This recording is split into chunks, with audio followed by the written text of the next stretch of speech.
Today I want to tell you about my experience of taking the GO train from Toronto to Kitchener. In this video, I want to show you the GO train itself and the amenities on board, as well as the price of the ticket, how punctual the GO train is, and much more. So let's go. We departed from Bloor GO Station in Toronto, and there's even a bike sharing station nearby in case you want to bike there. And here we're at Bloor GO Station. By the way, the UP or Union Pearson Express also departs from here.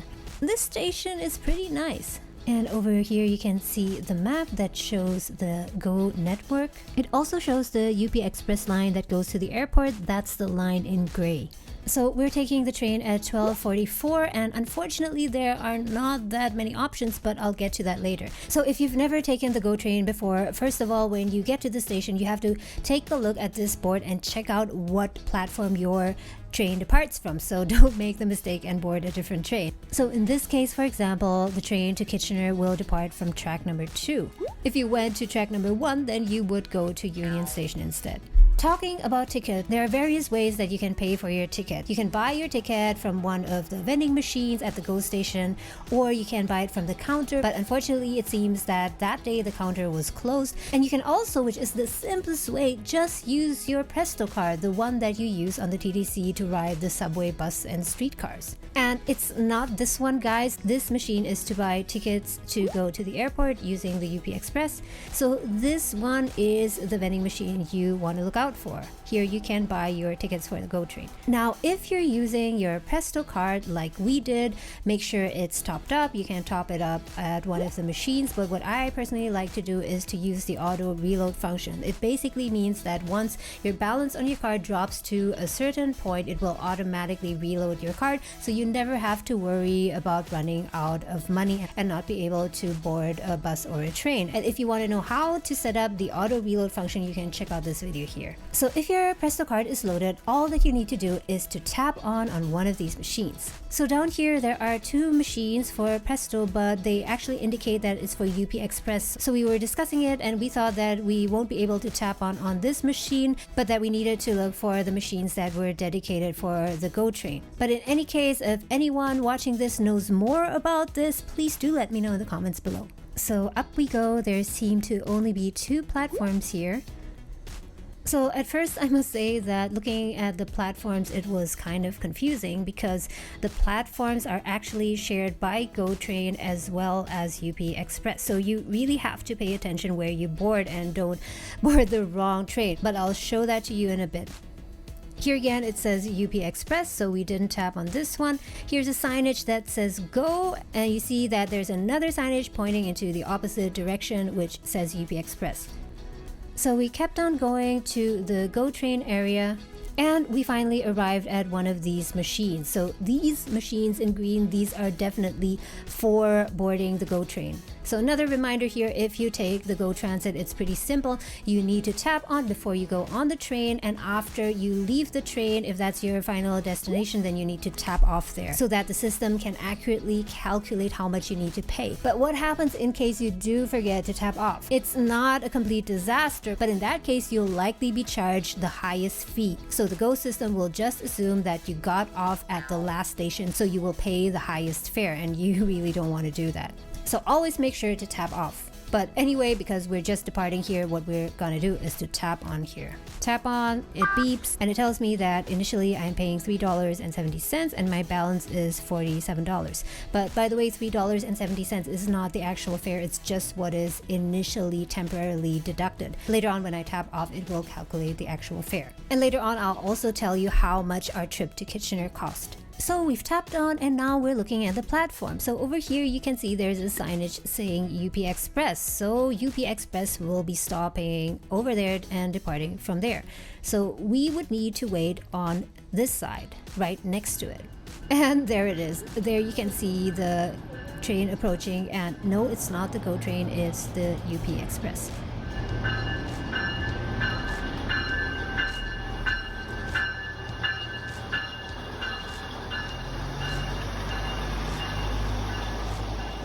So let's briefly talk about our route. So this is the schedule for weekdays. We departed on a Friday at 12:44 p.m. and for that we would need to make 10 stops until we would arrive at Kitchener at the target time of 2:20 p.m. You could also depart at 10:44 a.m. but the connection for that would be a tad more complicated. So if you want a straight connection, you could also depart at 9:44 a.m. and arrive there at 11:21. So while waiting for our GO train, let's take a moment to talk about the connection. For direct connections, there was only the 9:44 and the 11:44, and also we were initially planning to go on a Saturday and make use of the fabulous GO train weekend ticket, weekend pass. So in theory, you could actually use this weekend pass either for 2 days on the weekend, Saturday and Sunday, or just 1 day of the weekend to take unlimited rides on the GO train. And if you want to know more about this, you can check out this video up here where I tell you all about it. So the reason why we didn't go on a weekend was because there were simply no connections from Toronto to Kitchener. No straight connections. There were only connections that would last 3 hours. And I think that that's just crazy to take 3 hours on the train, whereas it's only 100 kilometers. It just doesn't make sense. So from there, I looked it up and I found out that this was actually an existing problem that many people complained about. So in this article, for example, it says that weekends would be better with direct GO trains from Kitchener to Toronto.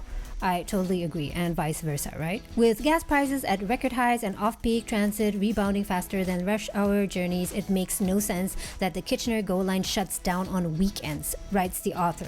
People are eager to do things again, like I was, but there is just no optimal way to get from Waterloo region to Toronto on weekends. And that's so ironic because when do you have time to go on a trip and explore other regions in Ontario? On the weekends, right?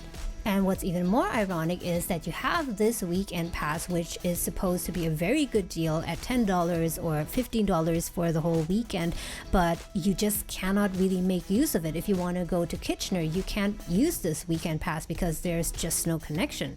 But anyway, I really hope that there will be some change to this and that there will be more frequent rides from Toronto to Kitchener and vice versa. Because I actually had a really fun day at Kitchener and I would love to go there again if there were just better connections. And by the way, if you haven't visited Kitchener yet and you're curious to find out what it's like, I recently made a video about Kitchener, about my first impressions, and you can watch this video by clicking on the link up here after you're finished watching this video. So let's continue.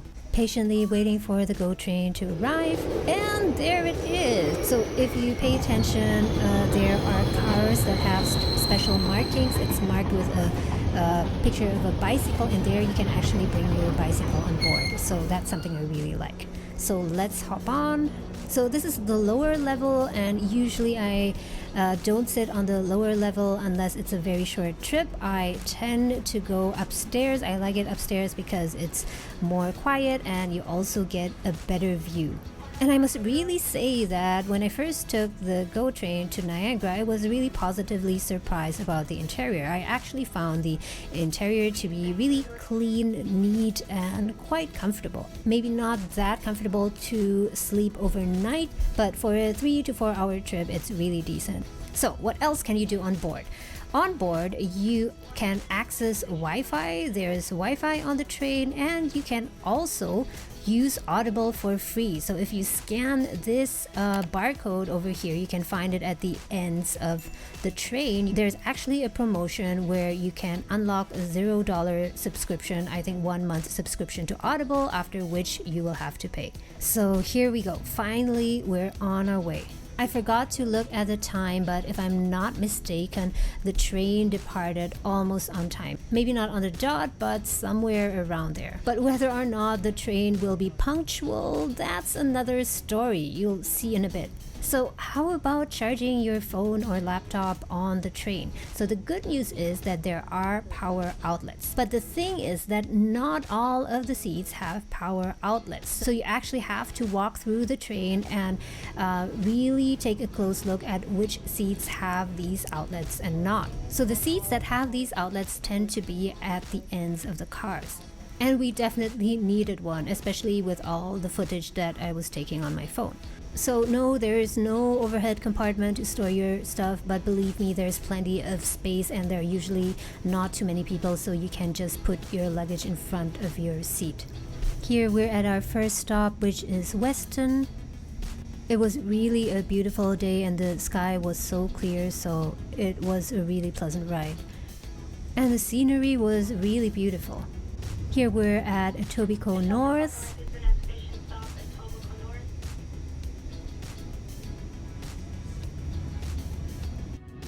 Bramalea is the next station stop. And here we're arriving at Bramalea.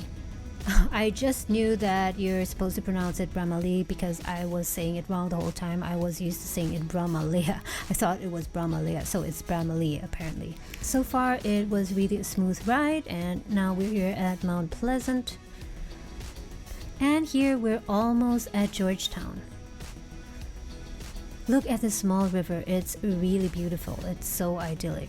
Oh, by the way, don't forget to bring your own water or snacks on board because as far as I can tell, there are no drinks or food sold on board. Correct me if I'm wrong, by the way. I would really love it if I could buy anything like just a coffee on board like you can do on Via Rail. And by the way, guys, if you're curious about Via Rail, which you can use to ride much longer distances, for example, to Montreal, you can check out this video here where I talk about Via Rail and also give you 10 tips on how you can make your trip as comfortable as possible. Okay, so here around Georgetown is where the first delay arises.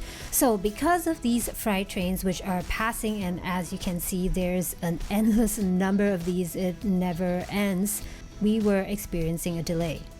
But what I must say that I appreciated about GO Train, about the service, was that they made repeated announcement over the speakers, so at least we kind of knew what was going on. Not that that's such a big consolation. Again, we'd like to apologize for the delay.